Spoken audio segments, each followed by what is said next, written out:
اختتامی لمحات میں ایک واقعہ سیگمنٹ کے ساتھ آپ کا میزبان سلیمان سیانی. چونکہ آج پورا دن امام عالی مقام و ذی احتشام و ذی احترام جناب حضرت امام حسن رضی اللہ تعالی عنہ کے حوالے سے بات چیت ہوتی رہی، تو بہت مختصر دو تین باتیں اور واقعات جن کی طرف میں اشارہ کرنا چاہوں گا وہ امام حسن رضی اللہ تعالی عنہ کی ہی زندگی حیات مبارکہ سے ہیں. ایک مرتبہ حضرت امام حسن رضی اللہ تعالی عنہ نے دیکھا ایک عجیب منظر کہ ایک حبشی غلام، اس کے آگے کھانا رکھا ہوا ہے، ساتھ ہی ایک کتا بیٹھا ہے. وہ حبشی ایک لقمہ اس کھانے میں سے خود کھا رہا ہے اور ایک لقمہ اس کتے کو کھلا رہا ہے. امام حسن قریب تشریف لائے اور پوچھا کہ یہ کیا کر رہے ہو؟ اس حبشی غلام نے کہا کہ میں کھانا کھا رہا تھا، یہ بھوکا کتا یہاں آ کر بیٹھ گیا، میرے دل نے یہ گوارا نہ کیا کہ میں خود تو کھاؤں اور اس بھوکے کتے کو کھانا نہ کھلاؤں. امام حسن رضی اللہ تعالی عنہ یہ سن کر اتنے زیادہ متاثر ہوئے کہ انہوں نے اسے کہا میں جب تک واپس نہ لوٹوں تم یہیں بیٹھنا. اس کے مالک کے بارے میں پوچھ کے حضرت امام حسن گئے، فوری طور پر گئے بیت المال سے یا گھر سے وہ رقم اٹھائی، اس کے مالک کے پاس گئے اور اس حبشی غلام کو اسی وقت پیسے دے کر خریدا. نہ صرف اسے خریدا بلکہ جس مالک کی زمین کا وہ ملازم تھا، وہ غلام تھا، وہ زمین بھی خریدی اور واپس لوٹے. وہ شخص وہیں ان کا منتظر تھا، انہوں نے اس حبشی غلام کو بھی آزاد کر دیا اور وہ زمین اسے بخش دی. انہوں نے کہا میرے دل نے بھی یہ گوارا نہیں کیا کہ میری رعایا میں کوئی ایسا حبشی غلام ہے جو کتے کو کھانا کھلانا پسند کرتا ہے اور اسے اس دنیا میں اس کا انعام نہ ملے. سبحان اللہ. دیکھیں امام حسن علی مقام کا کیا رتبہ تھا کہ ایک حبشی غلام کو انہوں نے اپنی رقم دے کر اس کے لیے زمین بھی خریدی، اسے بھی خریدا اور وہ زمین کا مالک ہی اسے بنا دیا. اسی طرح ایک اور بہترین واقعہ ہے کہ ایک مرتبہ حضرت امام حسن علی مقام طواف کے دوران کوئی شخص آیا، دوڑا ان کا دامن تھاما اور کہا امام حسن رضی اللہ تعالی عنہ مجھے آپ کی مدد کی ضرورت ہے، آپ کو فوری طور پر میرے ساتھ چلنا ہوگا. امام علی مقام وہ طواف چھوڑ کر ادھورا چھوڑ کر چلے گئے. جب وہ لوٹ کر واپس آئے تو وہاں موجود لوگوں میں سے ایک حاسد شخص نے تنقیدی اور تنزن پوچھا کہ امام حسن آپ یہ طواف ادھورا چھوڑ کر چلے گئے، طواف چھوڑ دیا آپ نے اس شخص کے لیے.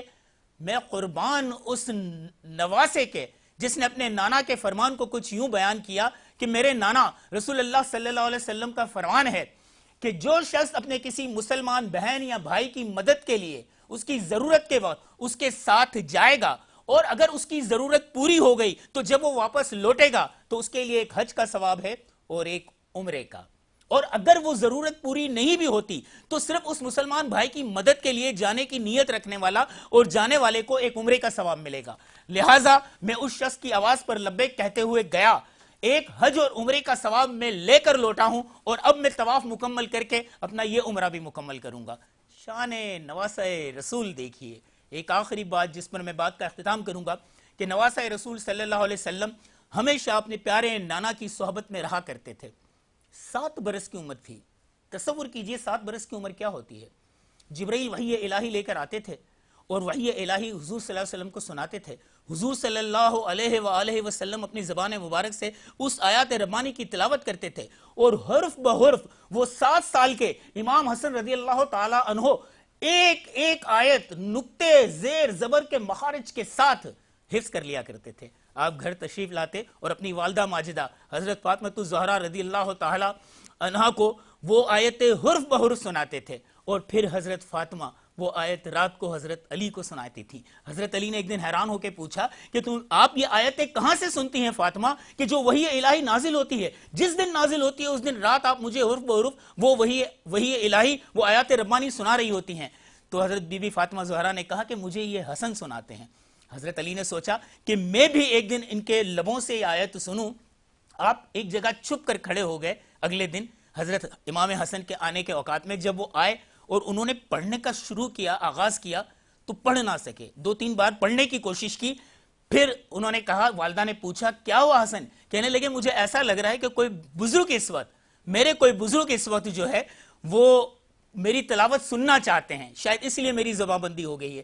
یہ سن کر حضرت علی فوراً پردے کے پیچھے سے آئے اور ماتھا چومنے لگے، گلے سے لگا لیا امام حسن کو. امام حسن نے حرف بحرف وہ آیات ربانی جو وہ حفظ کر لیا کرتے تھے صرف 7 برس کی عمر میں وہ سنائیں اور وہ والدین کا سر فخر سے بلند ہو گیا کہ یہ شہزادوں کا شہزادہ جنت کے سرداروں کا ایک سردار اور جنت کا ایک پھول امام حسن تھا. اللہ تبارک و تعالیٰ آپ کو اور ہم سب کو حسنین کریمین کے کردار گفتار پر چلنے کی عمل اور توفیق عطا فرمائے. آمین ثم آمین. آمین. بہت ہی خوبصورت آج کی محفل رہی. آج ہم لوگوں نے جس ہستی کے بارے میں بات کی، جن کا تذکرہ کیا، وہ یقیناً ان کے تذکرے سے ہمارے ایمان کو تازگی ملتی ہے، اور یہی وہ لوگ ہیں جن کے ذکر سے ہمیں انشاءاللہ جنت میں بھی جگہ ملے گی اور جنت میں بھی داخلہ ملے گا. لیکن ناظرین کرام، آپ لوگوں کے ساتھ ایک اور بات شیئر کرتے چلیں. یقیناً آپ لوگوں نے بھی دیکھا اور ہم لوگوں نے بھی جو دیکھا ہے کہ گزشتہ روز مسجد الاقصیٰ پر جو حملہ ہوا ہے، جو مسجد اقصیٰ میں جو نمازی تھے، جو عبادت کرنے والے لوگ تھے، ان کے ساتھ جو سلوک ہوا ہے، جو ان کو اذیت دی گئی ہے، جو کفار ان کے ساتھ کر رہے ہیں، اور یہ صرف ایک مرتبہ نہیں، ہر رمضان المبارک میں ہم دیکھتے ہیں کہ اس طرح کے واقعات وہاں پر ہوتے ہیں. ہر رمضان المبارک میں ہمیں دکھایا جاتا ہے کہ جو مسجد اقصیٰ اس کو نشانہ بنایا جاتا ہے، وہاں پہ جو لوگ عبادت کرنے کے لیے آتے ہیں، وہاں جو لوگ نمازی آتے ہیں، نماز پڑھنے کے لیے آتے ہیں، انہیں طرح طرح کی تکلیفوں سے گزارا جاتا ہے. تو خدارہ ہوش کے ناخن ہم مسلمانوں کو بھی لینے چاہیے. ہمیں کچھ کرنا چاہیے. کب تک ہمارے مسلمان بھائی اس اذیت کا شکار رہیں گے؟ کہتے ہیں کہ سرے تسلیم خم پیشی خدائے پاک و برتر ہو، نظر حق پر ہو، لب پر نعرہ اللہ اکبر ہو. مسلمانوں اٹھو، بہرے عمل تیار ہو جاؤ، نہیں یہ وقت غفلت کا، بس اب بیدار ہو جاؤ. اور بالکل ہمیں بیدار ہونا چاہیے اپنے ان مسلمان بھائیوں کے لیے جو اتنے خوبصورت بابرکت مہینے میں بھی اذیت کا شکار ہیں، جو اپنی عبادتوں کو کھل کر نہیں کر پا رہے، جو اپنی نمازیں کھل کر نہیں پڑھ پا رہے، کیونکہ ان کے بیچ میں ایک آڑ ہے. ناظرین کرام، آج بہت ہی خوبصورت موضوع پہ آپ لوگوں کے ساتھ بات چیت کا سلسلہ جاری رہا. آپ لوگوں نے جو معلومات حاصل کی، جو ہماری معلومات میں اضافہ ہوا، آج حضرت امام حسن رضی اللہ تعالیٰ عنہ کی سیرت کے بارے میں جو کچھ ہم نے جانا آپ لوگوں تک پہنچایا، اللہ پاک اسے اپنی بارگاہ اقدس میں قبول و منظور فرمائے.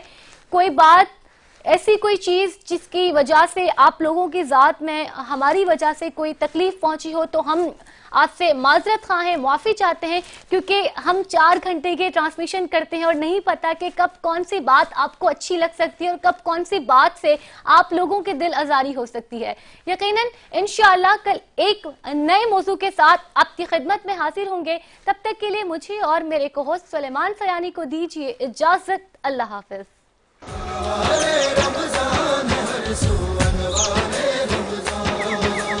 رنگو نور کی بارش ہر جا، رحمت ہی رحمت ہے ہر پل.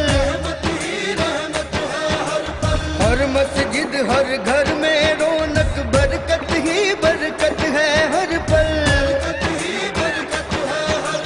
کر لے اپنی بخشش کا اس ماہ میں کچھ سامان.